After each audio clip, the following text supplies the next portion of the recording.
We are now just 88 days until Election Day, and Joe Biden, well, he continues to hold a solid lead, up by 7.5 points over President Trump. That's when you look at 538's polling average, putting all the big polls together. But the question is, will the former VP take the White House in November? Well, you say, well, love to know. I'm telling you, my next guest is the right guy to ask. He's known as the Nostradamus of political projections because, as I told you before the break, he's correctly chosen the winners in every presidential race, including this last one, since Reagan in 1984. He's also here to pick the 2021 because he's done all the math and he's got an answer. Welcome, Professor Alan Lichtman. He's a history professor at American University as well. Always good talking to you. I have given you your bona fides, well deserved. You got a 13-point checklist here. And if I remember right, tell me if I'm wrong, if 6 of them go against the incumbent loses the Oval. So before we reveal, and I know the answer already, was this thing closer than you thought before you went through your punch list?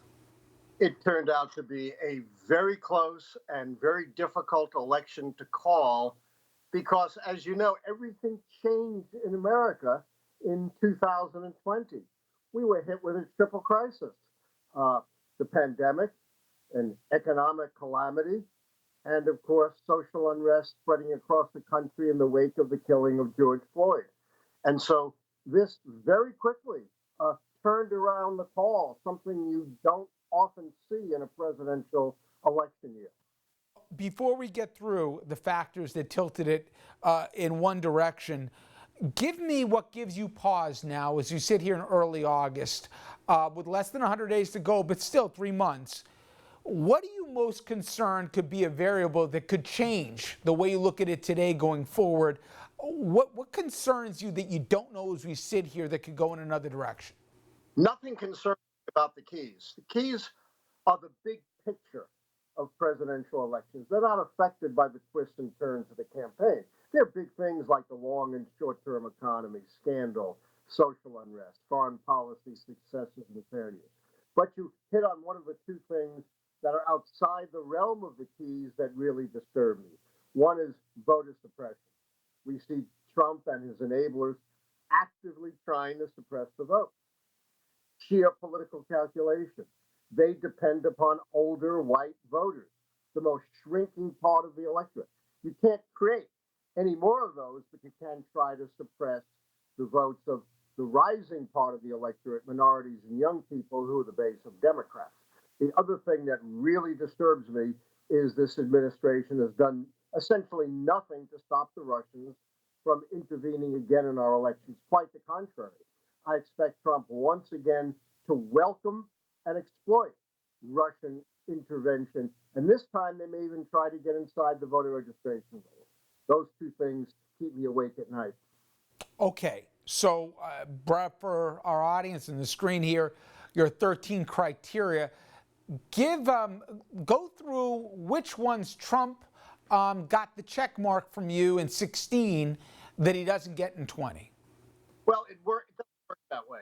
The way the system works is it's based on the proposition that elections are primarily referenda up or down on the performance and strength of the party holding the White House. Remember, Trump was the challenger in 2016.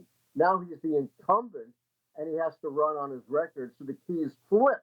They work in reverse, and that's something Trump has yet to grasp. He doesn't understand that it's quite different running as the incumbent than as the challenger. And when faced with the challenges of 2020, instead of dealing with them and perhaps shoring up his presidency and winning re-election, he thought he could talk his way out of them. He can't do that. And that was bad for the nation and bad for his re-election. Among the categories are the incumbent and another, the challenger's charisma. Every poll shows people are passionate one way or the other about this president. It almost doesn't matter who he runs against. I'm curious, 4 years ago, how'd you look at the charisma of Trump versus now where it's so baked in, either people will go through a wall for him or people will vote for literally a chia pet instead of him if given a choice? Sure. This year, the only 2 keys have anything to do with the candidates split and have no real impact on the result. I do not give Trump the charisma key. I didn't give it to him in 2016 for one simple reason. He's a great showman. He's got a lot of flash, but he appeals to a very narrow segment of the electorate. And I don't give Joe Biden the charisma key either, which would have counted against Trump. You know, he's very empathetic. He's reassuring, but he's no dynamo. Economy, you look at factors like short-term and also long-term for the economy. There isn't one good economic indicator I see today or on the horizon. I assume that was tough for the president. Absolutely. You know, in 2019, it was looking like both of those keys would be counted in Trump's favor, but then everything has changed. The economy has plunged into recession. We've had 2 negative quarters. The second quarter is the largest negative quarter on record. That's torpedoed the short-term economic key because we have an election year recession.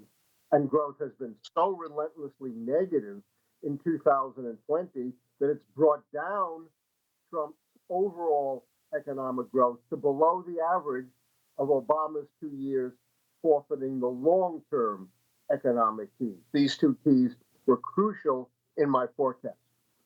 Social unrest, obviously there's a lot of it right now, as you alluded to, and in any permutation I would think that's really bad for the incumbent, but the president has chosen to make that a center point of his campaign right now. All his ads, Alan, are saying, you know, that the challenge here, Biden, he's trying to create chaos in the streets. I'm the only person who can protect you and your family. How does social unrest factor into who does it help or hurt more of the two? It always factors in against the party holding the White House, because if the party holding the White House is not meeting the issue of social unrest, which Trump is not, that's one of many reasons for a possible change. Again, Trump doesn't understand he's running as the incumbent. So I went through the checklist, and I got to tell you, with my math, and obviously I get these things wrong, and you historically get them right. I had it as a wipe for Biden here because between the things I mentioned, but also, you know, the absence of a party mandate because Republicans got it handed to them in the midterms. You got scandal. You know, I can do it by the day, let alone the last 4 years for Trump and all the other things. I would have thought Biden would win in a walk, but you have this thing close, and I'll let you give away the result here. You have the president losing, but you don't have it going away. No, I do have the president losing. He's got 7 keys out against him, and you've mentioned most of them. Takes 6 to count him out, so it's not as if he has 8, 9, or 10 keys out against him. But the keys don't necessarily gauge the margin of victory. You know, I used to predict the popular vote. I don't do that anymore because we've had a fundamental change, not in the keys, but in our politics. I only predict the Electoral College now, which is what I did in 2016. If you read my Washington Post interview predicting Trump, I said Trump is going to win the presidency. I said nothing about the popular vote and don't anymore. And that's not so much a commentary on the keys, it's a commentary on our country. Well, I'll tell you this much for full transparency. I was very happy with your prediction this year, and I hope you still have a perfect record come November. Alan, I appreciate it, Mr. Professor. Thank you so much for the time. Thank you. Always a great talk with you.